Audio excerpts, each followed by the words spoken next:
Times front page for Martin Luther King Jr. Day, Monday, January 17th, 2022. Thanks for starting your week with us. I'm George Gerbo. Democrats may be paving a path to be used against them by Republicans if they trigger the nuclear option to carve out an exception to Senate filibuster rules in order to pass voting rights legislation. Kerry Pickett, Stephen Dinan, and Harris Alec break down the stakes for Democrats. The party is wrestling with the filibuster, a defining feature of the Senate that gives the minority a say in legislative action. In this case, it's blocking Democrats from delivering on several major items on their policy wish list. Senate Majority Leader Chuck Schumer's exact strategy is still developing, but the New York Democrat appears to be angling for a vote this week on the nuclear option. That would change the rules to overcome a filibuster through a majority vote rather than the two-thirds usually required. Republicans say Democrats will be breaking the rules to change the rules and predict that exemption would quickly expand to accommodate their own party the next time it controls the chamber. Virginia Governor Glenn Youngkin said that Old Dominion residents are ready for a new direction, and he'll get the politics out of school instruction while advocating for COVID-19 vaccines without mandating them. Youngkin made the comments in an appearance on Fox News Sunday.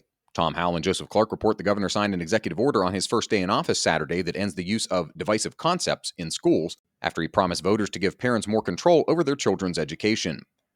On COVID-19, Youngkin said he's a strong advocate for vaccination, but was disappointed the Supreme Court upheld a mandate on healthcare workers. He said that could result in staffing shortages at hospitals while the Omicron variant of the coronavirus continues to spread. The nearly two-decade-old U.S. military mission in Iraq has entered a dangerous new phase with increased attacks by volatile Iranian proxies. Ben Wolfgang reports analysts say the roughly 2,500 U.S. troops still in Iraq face growing threats, specifically from Iran-backed militias.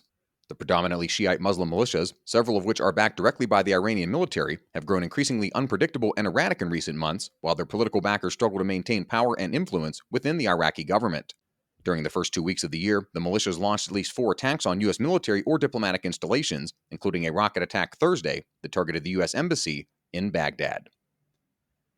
And finally, President Biden has taken aim at his home state of Delaware's 2 largest cash cows, corporations and poultry, by proposing higher corporate taxes and blaming chicken processors for higher food prices.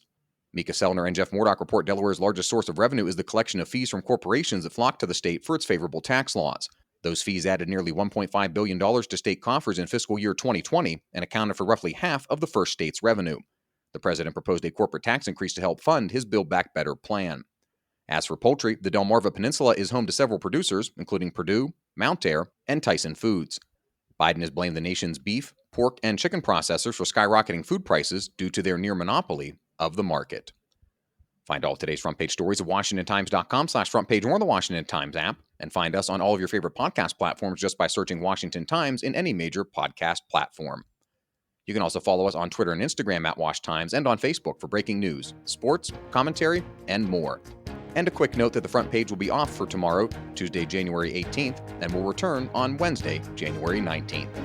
For the Washington Times, I'm George Gerbo.